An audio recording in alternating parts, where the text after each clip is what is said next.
Kami akan membahas restitusi atau uang ganti rugi untuk David Ozora bersama kuasa hukum keluarga David Ozora Melissa Anggraini dan pakar hukum pidana Heri Firmansyah. Selamat malam, Mbak Melissa, Pak Heri. Selamat malam Mbak Cindy. Baik, terima kasih sudah bergabung. Sebelumnya kami juga sudah berupaya saudara untuk menghadirkan pihak kuasa hukum Mario Dandi dalam perbincangan malam ini, tapi masih belum ada kesediaan untuk bergabung bersama kita. Eh, Mbak Melissa, jadi komponen yang diperhitungkan oleh LPSK ada 100 miliar rupiah, diantaranya soal penderitaan David Ozora. Ya, Bagaimana kondisi David sampai akhirnya keluarlah angka 100 miliar rupiah? iya. Jadi terkait restitusi ini kan sebenarnya memang adalah hak dari anak korban. Dari awal pada saat pengajuan kepada LPSK untuk menjadi terlindung karena anak korban adalah korban sebuah tindak pidana, pada saat itu keluarga tidak pernah mau mengajukan restitusi, tetapi kemudian diberi pemahaman bahwa ini adalah hak anak korban yang harus kita perjuangkan. Sehingga kami sampaikan kepada LPSK, silakan untuk diperhitungkan. Bahkan terkait dengan biaya rumah sakit dan lain sebagainya, LPSK langsung berkomunikasi dengan rumah sakit. Pada saat itu David 2 bulan ya, dan itu di ruang ICU bukan di perawatan biasa. Kemudian berlanjut home care dan ada proyeksi pengobatan ke depannya. Sehingga untuk sampai di angka 100 miliar pun kami tidak tahu komponennya apa-apa saja gitu. Oke. Dan kami percayakan seluruhnya kepada LPSK. Kira-kira seperti itu, Oke, Mbak. keluarga tidak tahu komponennya apa saja sampai keluar angka 100 miliar rupiah. Tapi 100 miliar rupiah, tapi menurut keluarga apa sih sebenarnya komponen kerugian terbesar yang harus diganti dalam restitusi itu? Ya tentu terkait dengan pengobatan dan proyeksi pengobatan anak korban hingga ke depan ya. Mengingat anak korban ini kan masih umur 17 tahun. Ya. Ada masa depannya yang rusak, sekolahnya ini masih ditinjau apakah masih bisa dengan mengikuti sekolah seperti anak-anak yang lain. Ini masih dalam proses asesmen lebih lanjut. Terkait lagi David dikatakan terkena diagnosa diffuse axonal injury. Tapi begini, terkait angka restitusi, bagi keluarga ini adalah sebuah perjuangan agar memberikan efek jera yang lebih kepada pelaku juga kepada masyarakat luas. Oke. Sehingga masyarakat mengetahui selain adanya pertanggungjawaban pidana, ada juga tanggung jawab restitusi Hmm. kepada anak korban, seperti itu, Mbak. Oke, baik, Pak Heri, sebenarnya bagaimana sih hitung-hitungan restitusi untuk sebuah kasus, kita berkaca pada kasus David Ozora ini. Hitung-hitungannya bagaimana? Karena keluarlah angka 100 miliar rupiah.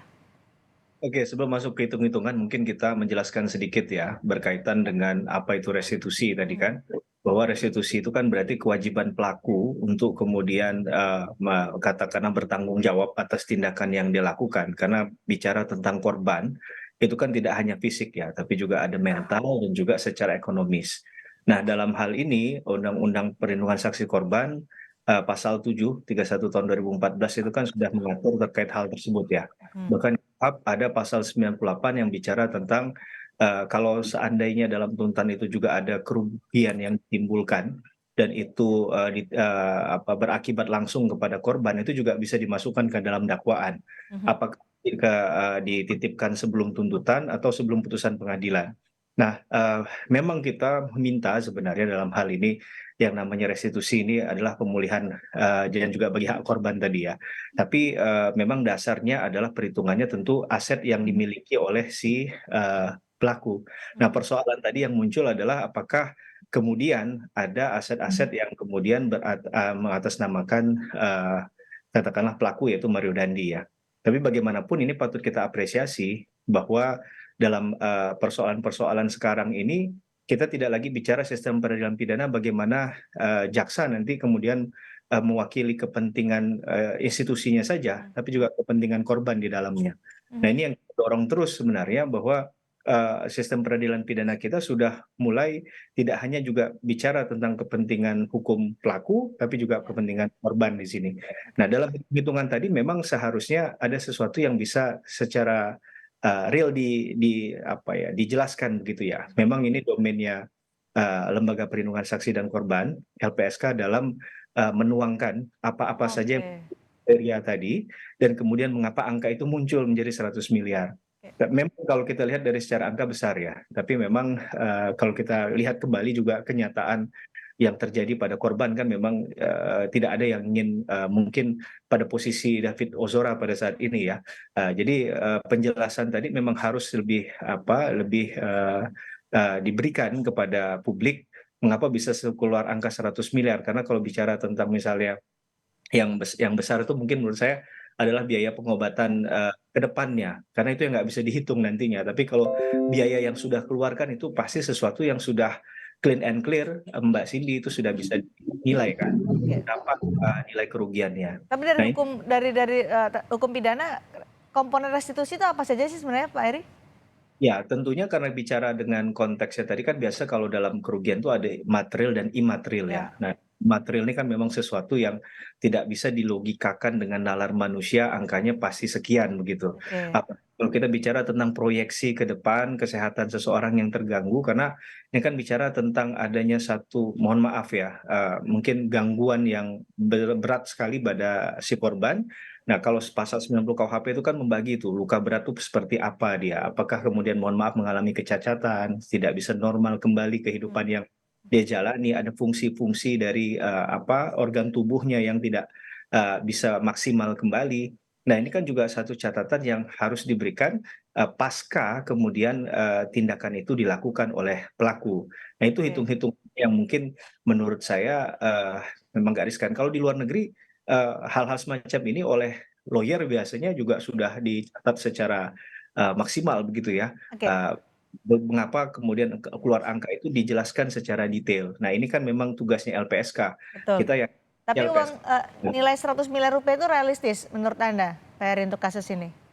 ya, realistis atau tidak memang agak sulit dijawab ya, karena kita nggak tahu juga aset yang Hmm. kemudian dimiliki oleh pelaku pada saat ini. Karena kalau Oke, kita melihat dari statementnya dari kuasa hukum kan ya. berusaha untuk menghindari ini dikaitkan dengan pertanggungjawaban katakanlah kepada orang tua ya, yaitu Mhm, Bapak mhm. Rafael kan. Jadi ini yang dikhawatirkan mungkin untuk ditimpakan ke sana. Tapi Baik. sekali kalau sudah ada putusan pengadilan, ya eksekusinya tetap harus dijalankan. Nah, Mhm. ini yang penting adalah bagaimana dialektika ini tidak hanya bicara tentang menitipkan pesan restitusinya saja, tapi bunyi restitusi itu juga ada dalam putusan pengadilan sehingga bisa dieksekusi nantinya, Oke, gitu. baik. Mbak Melisa, pengacara Ya, dari Mario Dandi menyebut bahwa 100 miliar keberatan, apalagi kliennya Mario Dandi masih mahasiswa belum bekerja. Nah, tanggapan Anda sebagai pengacara David Ozora, pengacara korban?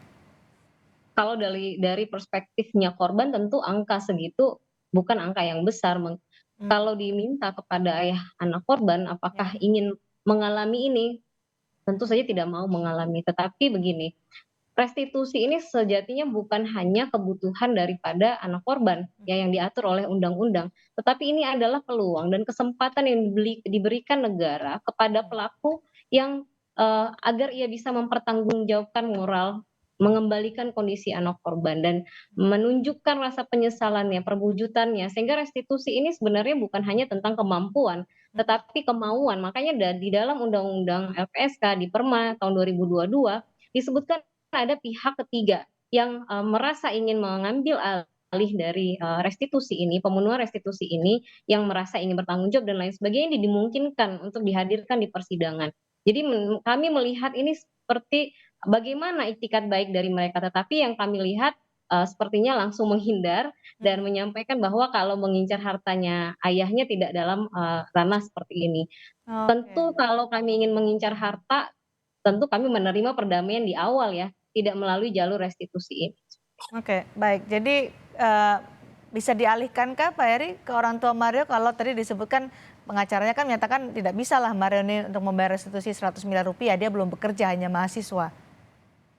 Nah, ini yang saya belum tahu nanti ya pertimbangan hakim di ujungnya seperti apa ya. Tapi memang faktanya itu kan itu harus bicara tentang kesanggupan dalam tanda petik ya, kesanggupan dari seseorang yang dibebankan restitusinya juga. Nah, bagaimana kemudian nanti pertimbangan hukum hakim patut kita tunggu dan kita saksikan bersama ini.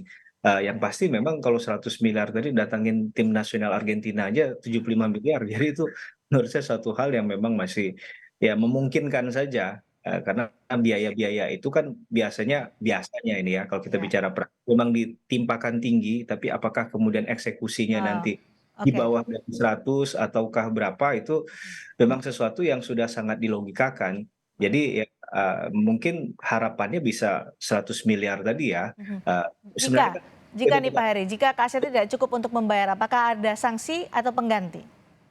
Nah, ini yang mungkin akan dimunculkan adalah katakanlah pidana tambahan dalam hal katakanlah pengganti tadi ya. Oke, Kalau seandainya restitusi itu tidak dibayarkan, ini kan menjadi satu kewajiban, bukan hanya oke, moral hazardnya baik. saja yang bicara ya, tapi juga bicara bagaimana kewajiban hukum untuk kemudian ditaati. Sehingga bunyi putusan itu menjadi bunyi putusan yang memiliki nilai marwah begitu ya. Nah, Mhm. saya khawatirnya begitu ketika putusan ini pun tidak mengejar untuk ada kewajiban hukum dengan ada pidana katakanlah pengganti lainnya. Misalnya kalau tidak dibayarkan akan mohon maaf ya ditambahkan hukumannya atau Mhm. digantikan dengan hukuman penjara lainnya. Nah, ini perlu untuk dibuat Ya. dalam konstruksi putusannya ya. Mhm. Jadi putusan Baik, itu bukan hal baik. tersebut sehingga dengan dasar putusan bisa dieksekusi tadinya begitu. Baik, masih menunggu bagaimana nanti putusan hakim soal restitusi ini. Mbak Melisa terakhir untuk Anda statement. Ya. Terkait masih menunggu soal ini. Ya, kami tetap memperjuangkan apa yang Ya. menjadi hak dari anak korban ya. Ada jalur yang namanya restitusi, maka kita akan Oke. perjuangkan. Dan terkait apakah nanti akan dipenuhi atau tidak, saya rasa ini akan menjadi bahan pertimbangan dari majelis hakim dalam memberikan vonis hukum seperti itu. Oke, baik. Terima kasih Mbak Melisa, terima kasih juga Pak Heri sudah bergabung bersama kami dan memberikan pandangan terkait hal ini. Terima kasih.